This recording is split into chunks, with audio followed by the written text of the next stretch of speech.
Hello, everybody. Welcome back to the desk. Mass One, Melvin Izzle, the chair of Initialize, and the one and only Counterfeit. Gentlemen, it's truly a sight to behold for all of us. Like, this is unprecedented territory. DFM getting pushed the full 5 games, and this was not where we expected to be. This was the Exodia. I've got to come over to you first, Melvin Izzle, for this, because honestly, this is just unexpected. It is not something that we thought it would be this close of a match. If anything, during our narrative meeting, all of the questions just kept coming back to, so can Rascal Jester take a game? Can they do anything? And every time it was, well, there's some options, but no, we didn't expect anything. Oh, and that's part of it, right? And I think it raises the point perfectly. Coming over to you, Counterfeit. There were expectations, there were some hopes, but almost every analyst was predicting this to be a 4-game set at most. The official stream had everyone there. We were different. Where are you going?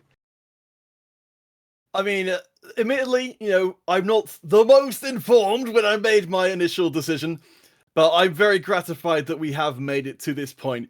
I think, honestly, as much as people, I think we're really looking beyond this kind of playoff section to the international stage and saying, DFM, they're going to co-represent LJL again. We're looking at the bigger picture. We want to see DFM perform as strong as possible. I think it's a really, really good thing that we've got to Game 5 against Rascal Jester, because if anything, that's going to lead to ultimately a stronger DFM as well. As to whether this actual game is going to go to Rascal Jester, I think I can answer my opinion on that one very succinctly. That is where you're going, sir. Of course, stick to your guns. I agree with you. Initialize, welcome to the desk. What are your thoughts on this series, and also where is your prediction going to be lying? I think it's still with DFM. I think Rascal Jesters have turned up to play more than I expected, which is fantastic. I was worried at the end of the season when they were falling off a little bit, but they've turned up to play today. I think it is still going to be DFM. I think Game 2 was close, but a throw. I think Draft, Dift, and some good play in Game 3 was Jesters look in, but Games 1, Games 4 have been pretty big shutouts, and I worry for Jesters' flexibility at this point. They need to show me another angle in this one, because they've had answers before, but they need another one again, and I'm not convinced they have it. Middle court is not here. I am looking at the wrong M. Melvin Izzle. Halfway there. Almost there. I've been so good so far, but it's a lot to kind of unpack. Where are your predictions and what's going? Because we know Pick and Ban Phase is just about to have started, so we've got to be real quick, sir. I think it's going to be whoever's on red side, long story short. Yeah, that's Rascal Jester, so Pick and Ban Phase is upon us! Nymera Middle Cop for the final one. Take us through this Silver Scrape series.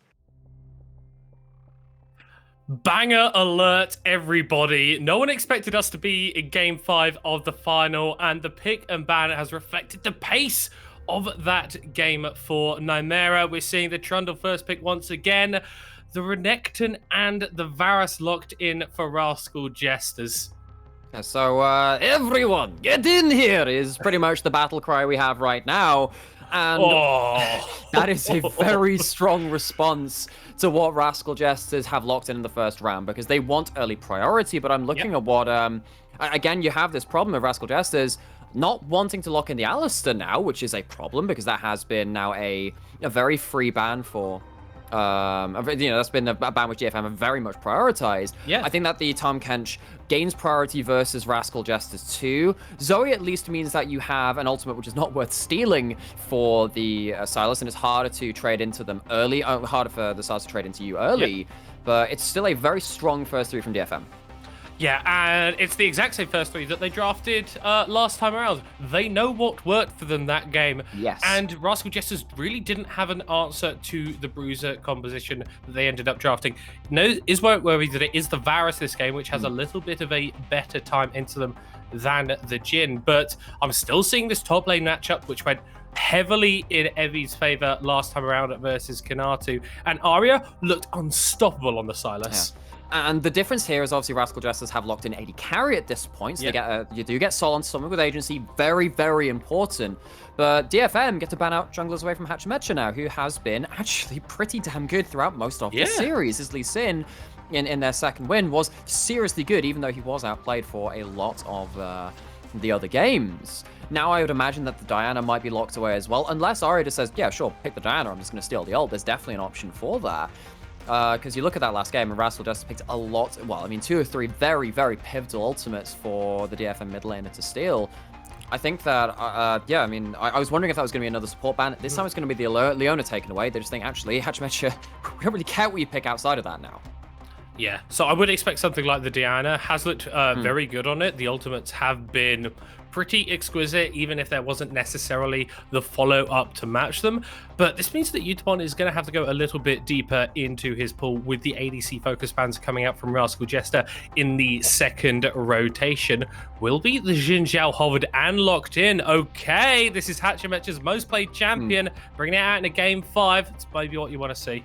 It is strong 2v2, but you have somewhat self-counterpicked at this point. Yes. We understood that Hatchemecha played a lot of Xin Zhao coming into this series, and it is a champion which he's returning to in the very final game in this series. Reminder, Rascal Jesters haven't made a finals since 2014, since the very start of the LJL in that season 7 years ago. DFM were the team to knock them out in the one final they've been in since then, and their last picks to try and do so, at least get them down into the lower bracket from this yet again, will be the Ashe, and then a support pick yet to be locked in, hovering the Rakan, which is one of Gang's very favorite champions. Yeah, this is going to give you so much engage potential coming out of the bot lane. You almost don't necessarily need the damage at this point because we know how much Arya is going to be doing. And then Steel and Ebby can brawl with the best of them. So going a little bit more utility focused in your ADC and support pick. And now Rascal Jesters have to respond. Hover on the Morgana would shut down a lot of what the Ashe and the Rakan want to do in lane, but pivoting to something a little bit more engage focused, like the Nautilus, could definitely serve you well. I was thinking towards that Morgana. I'm thinking, so it's all well and good, but it does leave you with a massive lack of ability to go forward in these fights, and particularly when you're against that Ashe, that can be a problem, because if you don't get on top of the Ashe, well, she chooses the fights for you. So Rascal Jesters this time have the Varus Zoe comp. This is what DFM won and they played and lost with in game 2, because they got stalled out. They got outscaled, and that was with a shield bearer AD carry. I don't think Ashe is going to do the same thing as a Kalista in the same response, but you look at the Zoe, look at the Varus, and the recap has been a strong player of this champion in the past. Playing into Rakan, who can make it so easily on top of you, that worries me, particularly with the form that Gang's been on. The players of the series for me from DFM have been Arya and Gang. I think both of them, on very stylistic picks and iconic picks for them, have the tools to hold Rascal Jesters to account. Yeah, and Rascal Jesters need to be held to account because even with a more early game focused composition in game 2, they were able to pull out the late game comeback. So whilst you are a little bit more focused on the snowballing, if you are on the Jesters side, we know that they can team fight extraordinarily well. And you talked about Detention FocusMe being on Comfort, Hatchemecha on the Xin Zhao, we see so on the Varus, as well as recaps Zoe. Both teams seem like they've just gone back to what they know to try and take this final game. Now, all of these champions, I mean, besides maybe Utapon's Ashe, are some of the very most played champions for all of these players. I'm still afraid for Rascal Jester in terms of giving over such powerful solo lane picks to DFM. Yeah. We saw how good Ebby was on the Tahm Kench, and it's so great to see a return of this champion to this player. And the same with Arya on the Silas. It's something which he's not picked overly much this year. But when push comes to shove, having that in the back pocket to say, fine, I'll do this myself, and insert the last Infinity Stone into the DFM roster of Gang, DFM have looked strong, so strong in that last game. Yeah. And going into the final game, I think that's where you want to be. We talked about the momentum being in Rascal Jester's favor going into game 4. That is completely knocked out of their sails. Arya is on Comfort. Everyone else on DFM is on Comfort, apart from Utapon, like you mentioned. But those Ashe arrows are just going to set up so well for all of the damage and pick potential that you've got. And this is where Rascal Jesters really need to prove themselves a top team. It's all right winning game 1. It's all right winning like the games where there was nothing on the line. where it's just like, oh, okay, Rascal Jester have won one game and DFM's going to win. You have got a chance to upset the hierarchy of the LJL and do something that no one expected you to do. One thing which I'm quite worried about again for Rascal Jester, because I'm looking more and more at this draft, and of course there are very strong factors about having engaged with Zoe Varus, because you hit someone and you stun them in place, and suddenly they just die from 2 screens away, right? Because you've got this huge artillery backline of Recap and Sol. But what happens if you step too far forward as the Jinzhou or the Renekton, or, well, let's be honest, anyone, right? If you get pillared into, if you have the pillar into the deep water dive, the abyssal dive, again, from the time crunch like we saw from that last game, on top of an Ash Arrow, there is so little way to break that CC chaining. You are going to have cleanses, that's all well and good, yes, but that doesn't work on knockups, and you can only cleanse one of those aforementioned abilities. I'm worried for Rascal Jester and the pick ability that DFM have coming into this final game. It gives them the ability to play from behind as well. Yeah, but we will have to see how it plays out for this potentially decisive game. Arya's going for the same evade as before, but Rascal Jesters have read it. In this level 1, it's Ebby getting caught out, forced to flash back, but there goes the engagement gang, gets the double knock-up. Hatchamacha dropping onto Steel, and he drops down for first blood. This is awful for DFM. The hook's going to be up for Secret in just a moment's time. He doesn't have flash! No flash for the time catch. One more hit, and Rascal Jesters read the play from game 4 and turn it on its head. You do, because you look at Arya, who might want to rush in there, and you think, oh, heck, I'm not going into that many people. Nautilus level 1, one of the very strongest champions at that point. And DFM, well, they might have an ability to play from behind. They're certainly going to have to do it now. They actually are going to clear out 2 wards with that sweeper coming out. But as we go into that replay, you can understand why Ebby is the one to face check. All well and good, but the ability to keep turn around with that much damage is insane. Yeah, well, you also have a Jinzhou level 1 too for the extra damage. All of this points to good things.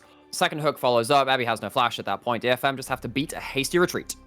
So what does this mean now, Nymera, for not just the game state, but the mental of these players? Rascal Jesters, they were on match point last time around, and Detention FocusMe really showed up and put out a dominating performance. But early on in this game, they are at a deficit. They are, and as we said, okay, yeah, they can play from behind a fair bit with their pick composition. Well, they're gonna have to now. I mean, you do have summoners missing on top and jungle. Maybe that means that Kinatsu doesn't have to play so afraid in this top side matchup. Secret, of course, getting massively involved in those early plays, but Nautilus into Rakan is an awkward one because Nautilus does have good damage, but it's not good enough to go through a Guardian and then to charge the Battle Dance as well. So even with a late advantage potentially going towards that bot lane, you now don't have that Ignite in the 2v2. So Utapon Gang might be able to leverage that for something. We know how close the 2v2s have gotten this series. Yeah, Hatchamat just spotted out doing his blue buff. Both junglers towards the bottom side of the map. Twitter is in favor of Detention FocusMe, but there is a very strong faithful of Rascal Jesters fans that think they can cause, well, one of the biggest upsets in LJL history at this point. And with 2 kills early on, onto your Jinzhou, onto your Zoe, 2 comfort picks for these players, it's looking like a possibility. Absolutely, it's looking like more than a possibility. It's looking like a real threat to DFM. Got mid lane pushing in for Arya, potentially a response from Hatchamatch, but no, it is actually Scuttle spawn time instead. Jungle's going to trade that. No shenanigans over those neutral camps at this point. Yeah, Blitzcrank Buck, still a DFM fan. Soul and Secret getting the push out in the spot lane as Gang ticks over to level 3, so he's going to have a little bit more healing in his kit, but that's a lot of damage already being done by the Varus. They find Hatchametra going for an invade onto these Krugs, doesn't have the spell rotations to go aggressive, but the support from Secret means that he will be able to steal away this camp. Potentially, of course, he's healing up with his passive and the red buff too, so actually the poke put down by Utapon and Gang is not that effective. I'm wondering if the solo lanes of DFM have to back off now to be able to be in position to teleport down to that bot side. Ebby is ready to respond from top, but Ari is currently still in the middle of the lane against Recap, but luckily, wave cleared out from DFM. Dive is not attempted right now. Yeah, Ebby's still stacking up this wave, still getting that recall down. Won't be going for anything over aggressive. You do not want to be giving more kills over to Rascal Jesters in this early game with this composition that they have, which needs to accelerate, which needs to be finding these early picks.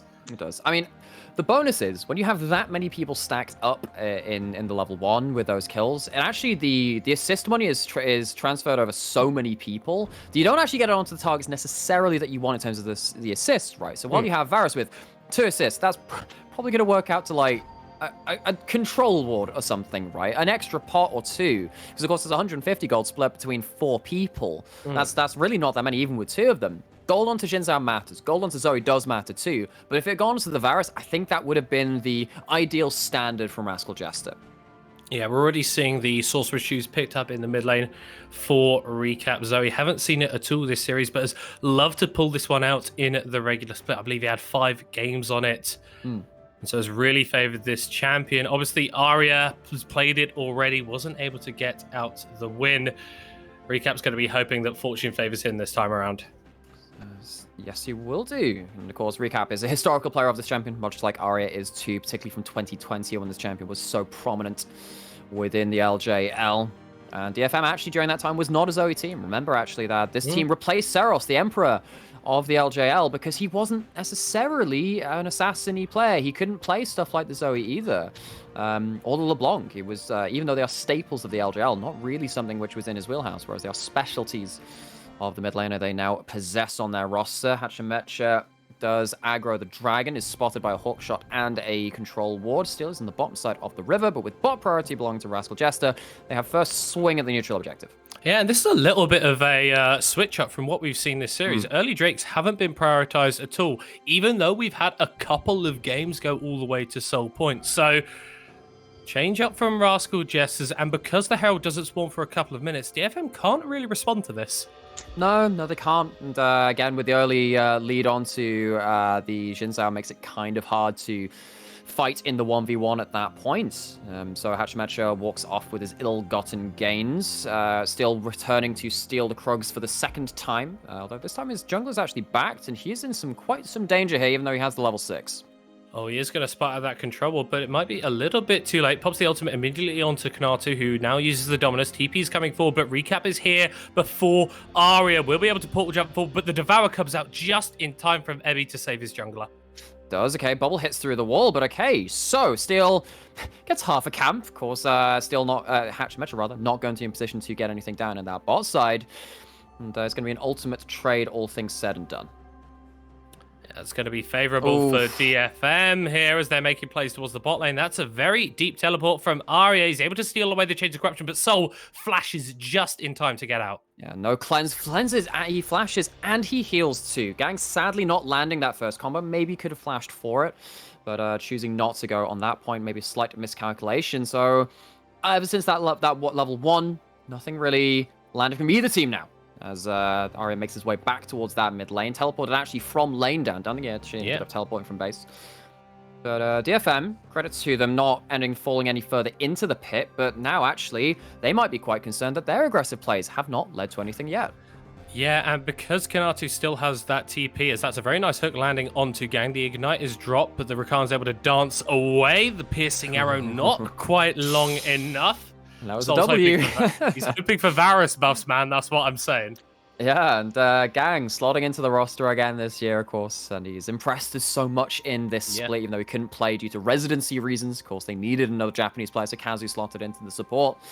Of course, not to be said of Utapon. Utapon is the longest standing player on any roster ever on the single roster. The second longest is Faker on SKT. But even then, Faker has been subbed out of that roster.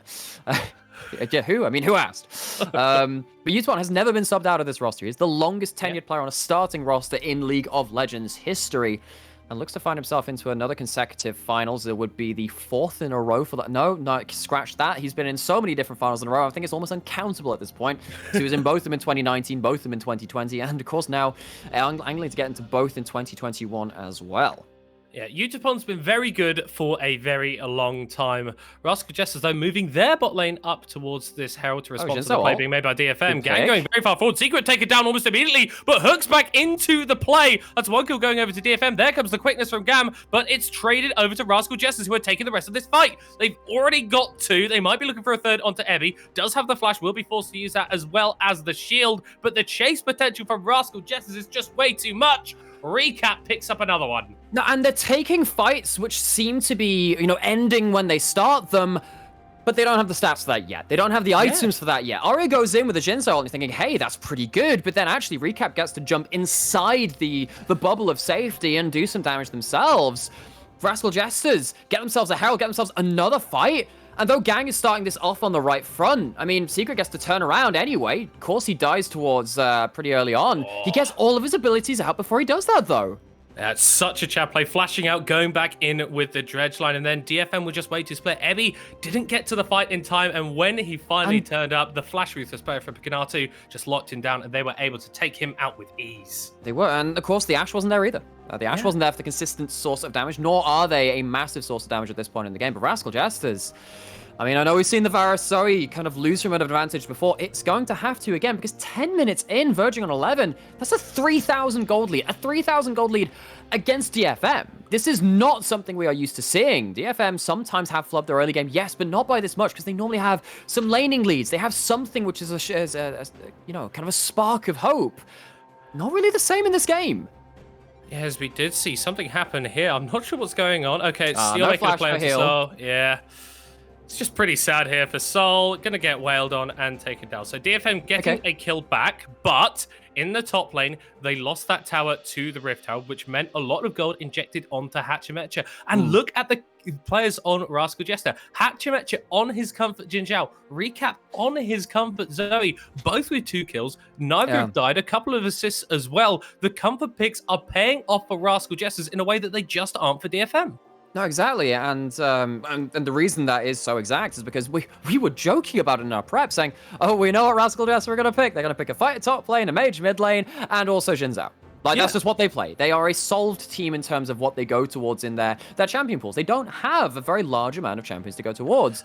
It just doesn't matter. Not when they're playing like this. Not when they have solved DFM's early levels and managed to hold them to accounts in a phrase which I've used far too many times today, partly because it's so damn relevant, because DFM have walked into the jaws, walked into the trap. Yutuan has himself the arrow again, potentially looking for a play, but there's a lot of members on the bot side from Rascal Jester. All immediately catching on to Gang, who is forced to dash away. Chugged very heavily, but doesn't burn any summoner spells, so it's just an ult used for a trade of health bars, but this does give Rascal Jester's priority onto this Drake. They have been rapid with these takes in this game. The first one taken at 6 minutes, the second one going to be taken in short order. Yes, but now we get to see whether they're going to high or low roll, because as much as we talked about the benefits of Cloud Dragons and Cloud Soul, it's not something that you'd want to see over an Infernal. You get the Infernal onto a Varus, suddenly you think, okay, DFM, you cannot let Soul go away. And it's the low roll. It's the low roll of the Dragon. DFM breathe a sigh of relief, as the Cloud Rift is released onto our map. Yeah, but we saw this, I believe it was either in game 2 or game 3. Rascal Jesters, I might have to hold my point, is Recap doesn't quite get hit by the chains, able to run out with the speed. Running in the 90s, drifting back towards that start pad, and DFM, okay, I know you like to fight, and I like to pull off all of these plays, but can you stall out as well? Because right now, DFM could have gone for that dive. They are now in a precarious situation. Steel does not have flash. Oh, that's a pillar used, slowing Secret, preventing the engagement coming out. Soul Over is the wall. the chains over the wall. How is he connected with that? So much damage, and the fight is coming out from Rascal Jesters. Gang is able to get away, but still will not be so lucky. Hachimecha gets another one, and Kinatu is on the hunt for Vestayan. The knockup comes out from Emmy, stopping the aggressive play. He's going to get bubbled up, though, but Rascal Jesters don't want to overstep. No, they don't, and I mean, kind of scumbag Gang for dragging the Nautilus Soul through steel, so we get a healthy dose of knockups as well. But Rascal Jesters continuing to make aggressive plays, and part of the reason I was kind of like a little bit leery about this series and how it was progressing in the early games is because it felt like DFM were losing because they outplayed themselves, they couldn't play their drafts because they drafted quite poorly. Whereas Rascal Jesters were just kind of like picking up the pieces. This game, Rascal Jesters are putting on their own aggressive show, and particularly through Sol as well, might I add, and Hachimecha, Rascal Jesters find themselves at a really crushing advantage at this point in the game. Yeah, and I feel like this is the first time that we've looked at this tower plate gold graphic, and Rascal Jesters have actually had a sizable advantage from it. We've been seeing 300, 400 perhaps, but 960 gold. Obviously, they were able to take down that first tower in the top lane as well as a couple plates off that bot lane tower. They are accelerating this lead in a way that we haven't really seen from either team in this series. But I think what might end up helping DFM is the fact that there is no one person who is incredibly far ahead. Yes, there are 380 carry, 400 mid.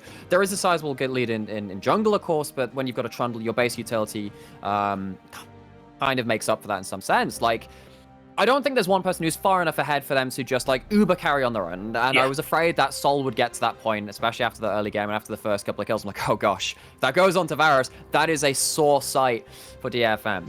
Now at this point, you're looking at the 15 to 25 minute mark where you look at the 0 cleanses on Rascal Jester and you think, all right, okay, Ashe Arrows, where are they? Utapon, Mr. Reliable, player, most tenured player in the world. What have you got for us? We've seen you play the hyper carry, we've seen you play some utility stuff too, but this Ashe is something which has a very unique play pattern where you can take over the game by starving out vision, which they currently lack in that bottom river, and get those miracle picks which can get you back into the game. DFM, you need to set this up. Dragon is not spawning for the next couple of minutes, although of course you can see they are getting vision for the purpose of that Ashe Arrow. Where is it going though? Yeah, and then on the side of Rascal Jesters, I feel like it has to be hitting onto Soul or Recap, like you mentioned, because the Xin Zhao, the damage won't be there. Yeah, are just going to be able to sustain through that. We've got Gore Drinkers picked up for both of those Bruiser champions. But because Rascal Jesters have opted into this sort of more poke-based composition, there's a lot of healing and there's a lot of these bruisers on DFM that are going to be able to take one more piercing arrow, one more paddle star than something squishier, and that has to be the angle. That has to be how they succeed through these fights. Oh, middle car, I can start feeling a fight brewing. We've got 5 members from each team into the mid lane. Sol has the ult, so does Utapon. The trigger is on a hair's breadth away from being pulled, but yet to do so. This is tense stuff in the 5th game of our Juggernaut match. Yeah, Rascal Jesters are able to get mid lane priority with this poke advantage, with this range advantage. We saw this before in game 4. They could get a sweet dive on the mid lane, but ultimately weren't able to win. Steel taken to half HP, pops out the Pillar of Ice, and there won't be any follow-up. We've got the J-Ram in game 5. Couldn't be more perfect as Recapped is throwing out the skill shots, so they're not quite connecting. Kang's got an unseen flank. He has flash in a handful of seconds. He has the ultimate. This could be the fight. But the members of keep landing. It's so low. They're so low. They're getting forced away. They can't step up. They can't go forward. Rascal Jesters have successfully dissuaded the all-in, and now they're getting poked onto Utapon. They're actually engaging in the bot side onto Gang, who's able to get away. But look at the Ashe, down to 200 HP. They're going to be forced to back away. Yeah, and Cloud Drake is on the rift. This could be Soul Point at 17 minutes. And in opposing compositions from game 5 to game 2, Rascal Jesters do land the poke, which DFM similarly found, but they don't get caught in the elongated play, much like DFM did the later the game went on. They will take themselves the Dragon as a recompense for DFM's low HP bars. They won't lose anything, I guess, in return across the map either. Yeah, but this now gives Rascal Jesters a point of power that they can fight around. Obviously, Cloud Soul, not the biggest thing, but it can be useful on a couple of champions to grant that bonus movement speed. I'm imagining these these portal jumps from Recap. He pops his ultimate, and then he runs even faster than the Zoe already does. Absolutely. And like, particularly when you have a lot of melee champions and you're trying to outpace something like an Ashe ult, the move speed is non-negligible. It is very useful. There's no cleanse on Utapon. There's an ult on Sol, and it hits Gang instead! Oh, the dash gets interrupted. He's going to be falling down again. Sol picks up the kill, and Rascal Jesters have just looked so much more clinical this game. They have, because they are the ones controlling that ever-vague term, the tempo. They are forcing DFM to clear out waves and then closing the jaws somewhere else on the map, closing the trap. This time it might even lead to a mid lane outer turret, one of those most important objectives in the game. We talked about it in game 2 again. Zoe, if she takes the first outer turret in the mid lane, is seen to be in such a dominant position. Well, it's happened here. Rascal Jesters have that on top of a huge gold lead. Can take the Herald as well to add insult to the already enduring early game from DFM. Yeah, apart from the 2 kills that DFM have been able to pick up, this is perfect game for territory for Rascal Jesters. Haven't lost any towers, haven't given up any objectives. They've honestly looked incredibly impressive. Now, Kinato might be caught out here, but he's able to slice over the wall. And DFM will be able to grab another tower for themselves, but it's still a Rascal Their first tower, in fact. Their first tower, and that's the important thing, right? I mean, DFM haven't really been able to have any waves pushed across the river because they hit the tower, and they die, and Zoe and Avaris turn up. Even the Renekton, if he gets melee range of that wave, he just slaughters 3 waves himself, right? That's the power of Iron Spike Whip champions. Now with that tower down in the bottom side, they have at least some form of platform, some bedrock to build upon, build some supports. Because right now, they are not out of the game. They are down against a team which snowballs so effectively and leverages their leads very well. DFM, they do at least have something to work with, which is a bit of something they've been asking for a little while in this game. Yeah, and it's really at this point, it's now that you need one of these big players to absolutely pop off and really show why we talked about this team being the undefeatable, the invincible, the Exodia of the LJL. Arya may be looking to get something done in the top side, but Rascal Jesters are always there to respond. Secret was seen on the sweep of that. They know that Rascal Jester are present in the top river. Of course, that was kind of obvious given that recap on the Zoe is a champion which needs to be shielded in side lane situations somewhat. At least at this point, DFM are not sat under their mid turret just getting poked out by the Varus there because actually Rascal Jester don't want to shove too far in and get collapsed on. That's the worst case scenario. You end up going too far, getting teleported on again. The Hawks had this against V3. Arya is on a flank. I'm wondering which ult he wants to steal. Most of the time, he's been going towards Hatch Measures to give himself a bit more survivability in the front line as he does dive in. Of course, that didn't work around that first Herald fight. Ebby now on the sideline, spotted out by Kanatu, and it might not be the mid-outer turret. Rascal Jester have a Herald, though, to threaten the mid-inner turret to do the same siege problems. Yeah, and Arya doesn't really have a flank teleport ward that he could use to get behind Rascal Jesters and get onto these long-range poke champions. Will only be that single tower, but again, every structure you take is giving you more and more pressure, allows you to push your vision lines a little bit further, which are going to be very important with this Baron now on the table and Cloud Drake spawning in a minute and a half. So Rascal Jester is not going to be caught on the reset just now. Actually, you know what? I think this is the time to go. You just seen a lot of resets come in. Can you dive the turret? Doesn't seem like they're doing so right now. They choose not to take the aggressive play. I was just wondering that. You see the Nautilus recall. Was there an opening? But DFM didn't have the wave in place. And Rascal Jesters get away with it. Yeah, did mean the DFM were able to get a little bit more vision into this bottom side river. But in a minute's time, you just look at the itemization. Can they stand up and fight? So already on 2 items with the Eclipse and the completed Muramana, whereas Utapon is really not got any damage right now. Blitzcrank bot, 80% of Twitter users thought that DFM was going to win. Well, there's an 80% chance that Rascal Jesters are going to be able to take this win. And I think one of the real problems here is you have Gordrink is onto the top jungle duo of Rascal Jesters, and they're ahead. They're ahead in XP, at least in Kanatu's case. They're definitely ahead in gold. That means that, you have to chunk through that much more HP in a CC duration or something like that to try and kill them before the Gordrink comes off. And I'm not sure DFM have the stats to do that. So you can't really win in terms of the frontline battle. Arya has himself potential flank here, gets himself some vision. Okay, last time we saw this composition, we said, right, you have to find the engage before the poke starts coming up. That's 1 arrow fired. It's out of range. DFM, Gang is on the flank. He's deeply out of range right now. He knows he's on vision if he walks up to that brush. Is he going to walk up anyway? He has flash. He has everything available. DFM, where's the trigger pull? Where's it coming?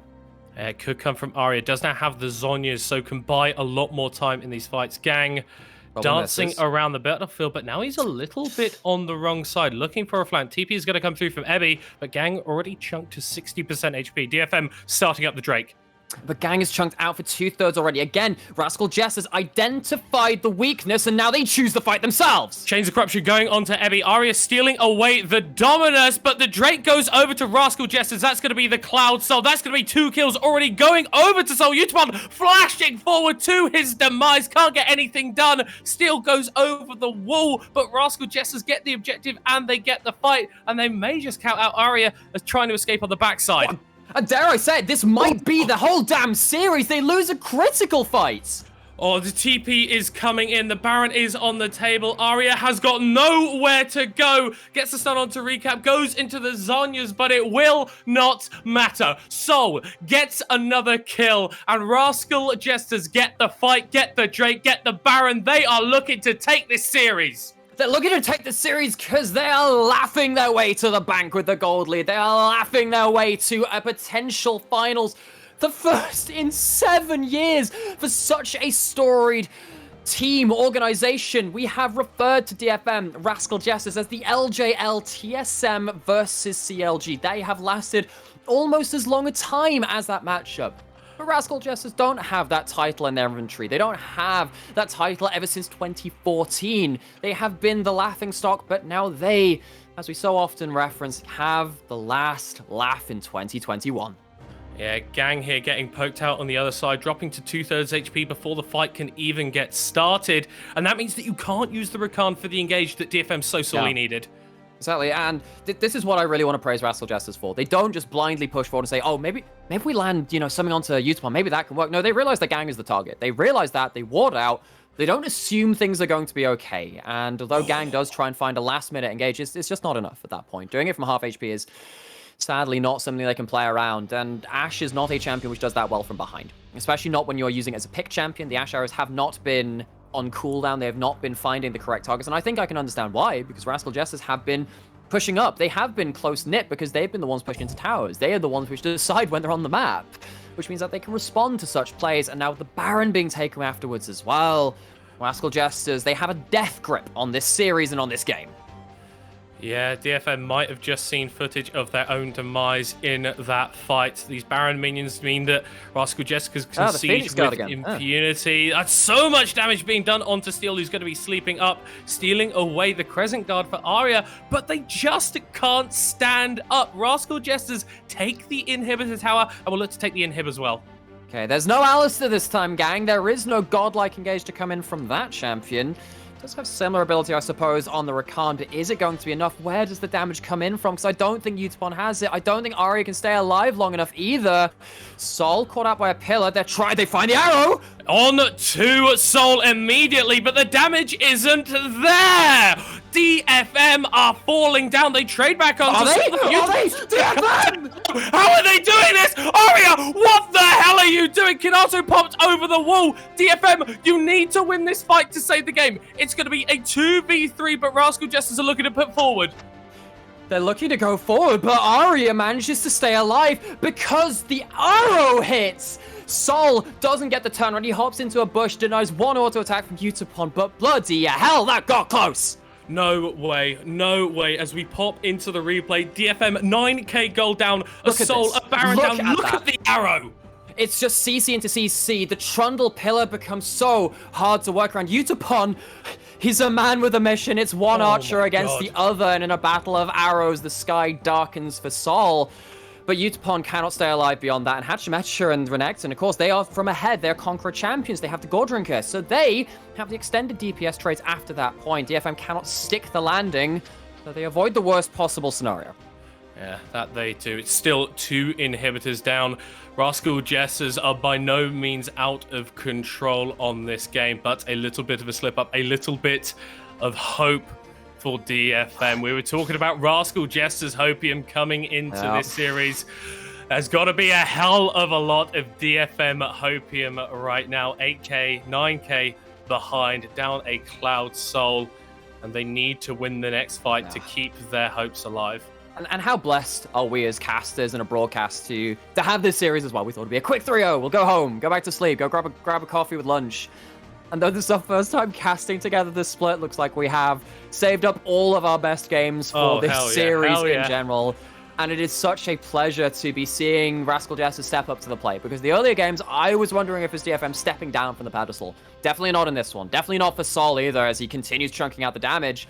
Can they get caught out again? The pillar lands onto Recap! Another arrow onto Recap, and in the back line they go. Arya's dealing with Hachimetra on the front side as Gang will fall down immediately. Recap is forced back out of the fight, but Rascal Jesters are going for the re-engage, but somehow get a couple of kills. Let's they're turning it around once again. Arya, Ebby in the front line trying to do their damnedest, but it's not quite going to be enough. Utapop falls. DFM It's done! over the wall goes Hatchametcha, and somehow, some way, in the most ridiculous series of events, no one gave Rascal Jesters hope. This was a quick 3-0 for DFM all the way to the final, but the Jesters rule the court. One more hit onto the Nexus, please, unless they can turn it around. Hatchametcha's trying to do the damage. Secret's got the auto attack. He's gonna get it. Oh my God, Rascal Jesters!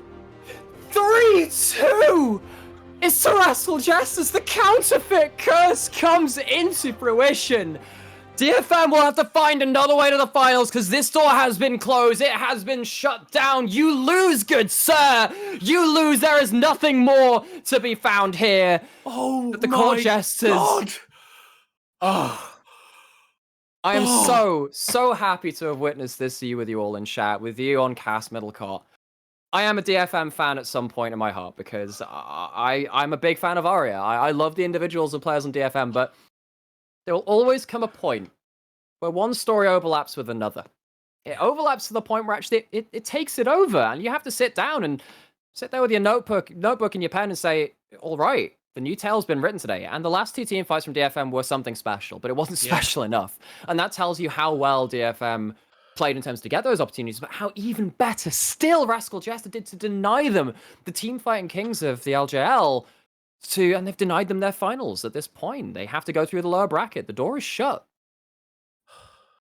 Oh my goodness gracious me.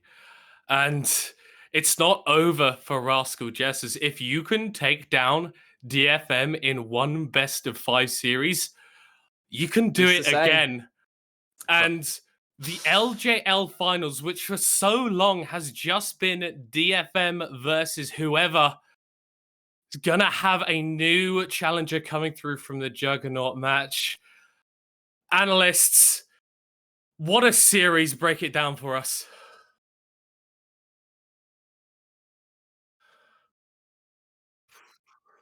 Thank you so much, Middlecart. What a performance there by Rascal Jesters. First off, congratulations over to the Rascal Jesters on a very strong showing. Incredible series. Expectations were denied. I'm going to come over to, I think, the most obvious person on this desk right now. Counterfeit. We were wrong. I apologize. Here, I will accept your apology in the form of a celebration. Wow. Yeah, I mean, that was Oh boy. that was the craziest goddamn thing I've ever seen. Absolutely incredible stuff. I mean, as much as Game 4 was a reflection of Game 1 in terms of Rascal Jester looking like, you know, they were just a little bit lost, that was Game 3 done all over again. It does not feel like DFM know what to do when they get put behind. And for Rascal Jester, they seem to know exactly what to do when given the opportunity. They didn't slow up for even a second. Oh, it was amazing. And it felt like while at the very end of that game, DFM fought valiantly, it felt like it was a little bit doomed.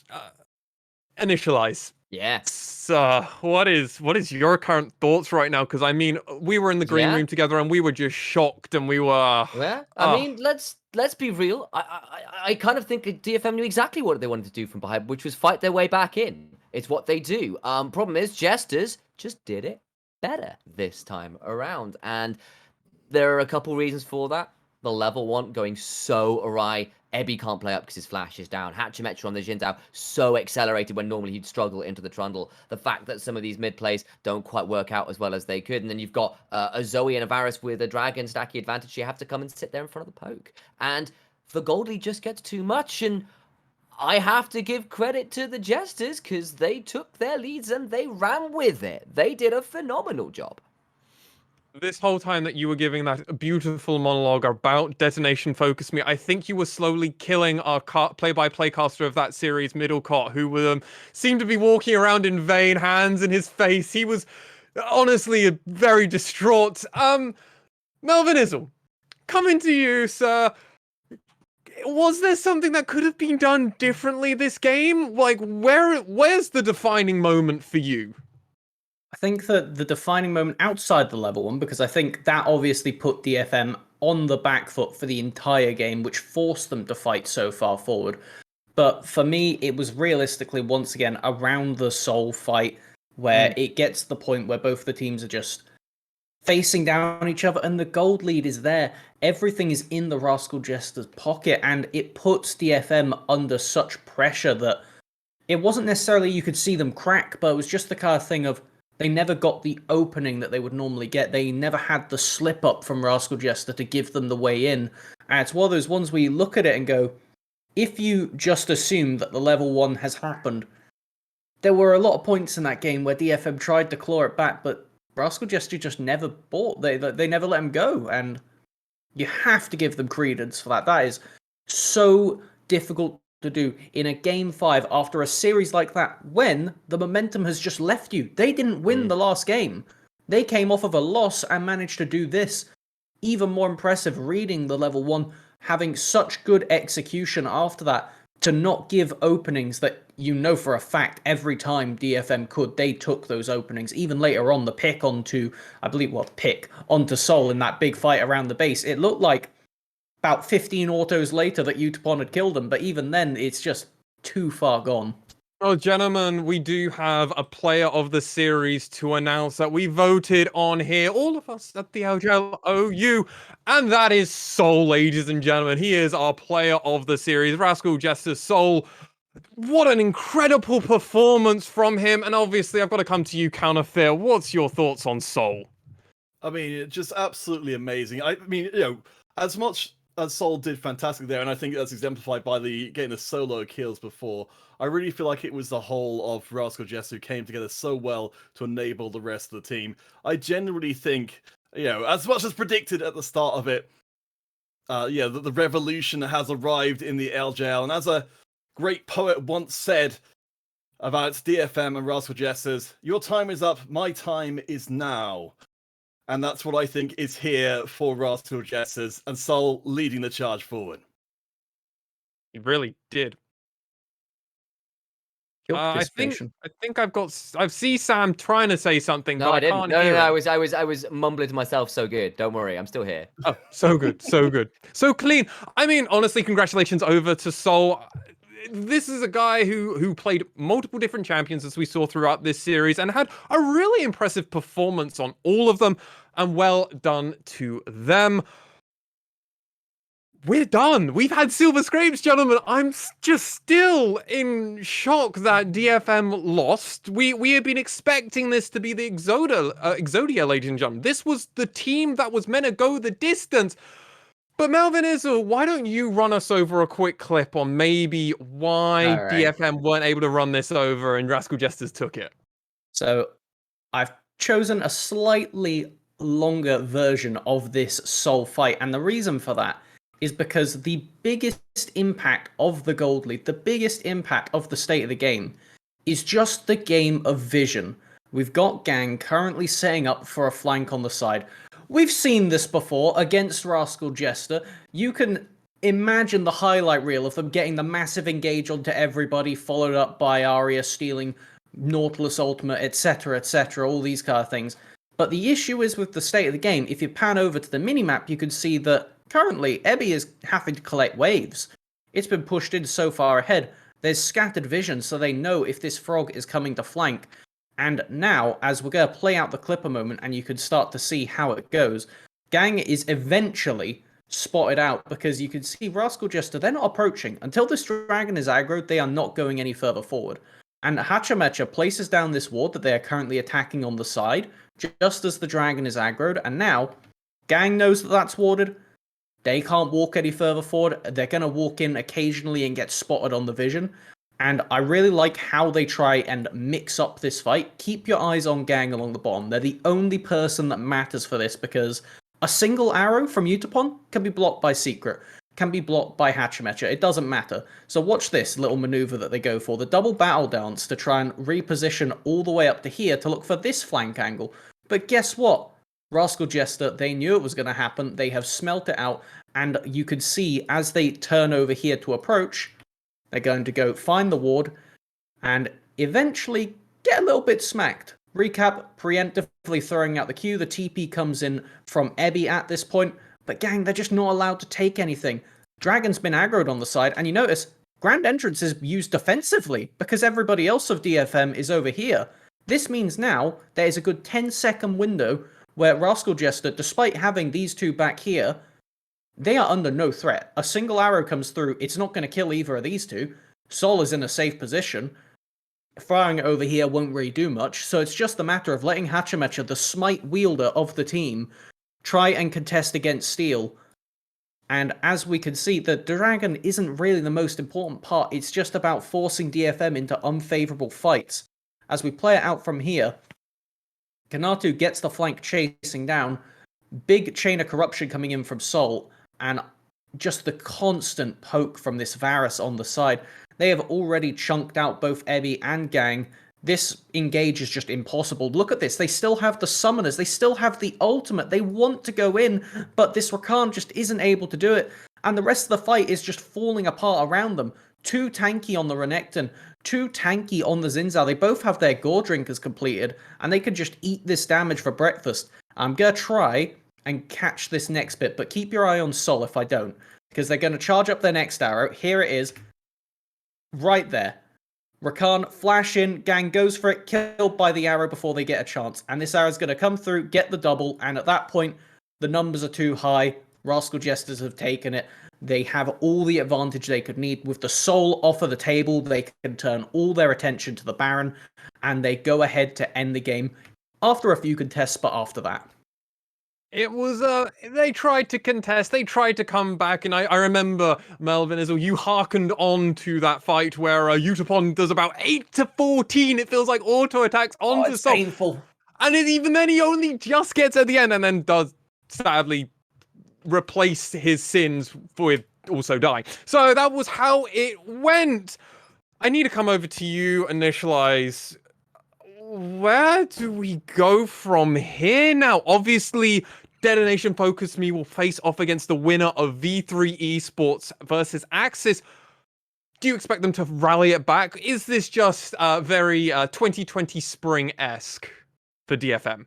I think potentially. They've done this before. It was a close series, and game 2 in particular, I think they had every right to think they were going to win. I think they were a little bit surprised by how Rascal Jesters contested them in the early skirmish, because DFM are normally used to going for plays and catching people flat-footed and winning those skirmishes. Rascal Jesters really rocked them, and then when DFM tried to play their way back into the game, it snowballed against them. And I think there'll be a lot of VOD reviewing going on to see what happened with some of the moves. I think particularly while we praise Sol, and rightly so, I think Secret was all over the map making plays with Hachimecha, and while I still think Hachimecha is, statistically never going to be the best jungler in terms of, the CS, the damage, the rest of it. What he does in terms of where he's on the map, where he's looking to contest, what he gets done when he's really on it, in terms of just his pathing, is always exciting to watch. And it really caught DFM a bit flat-footed. You take those 2 kills at level 1 and you roll it into something like this, and you should absolutely feel fantastic about it. They'll be waiting in the finals.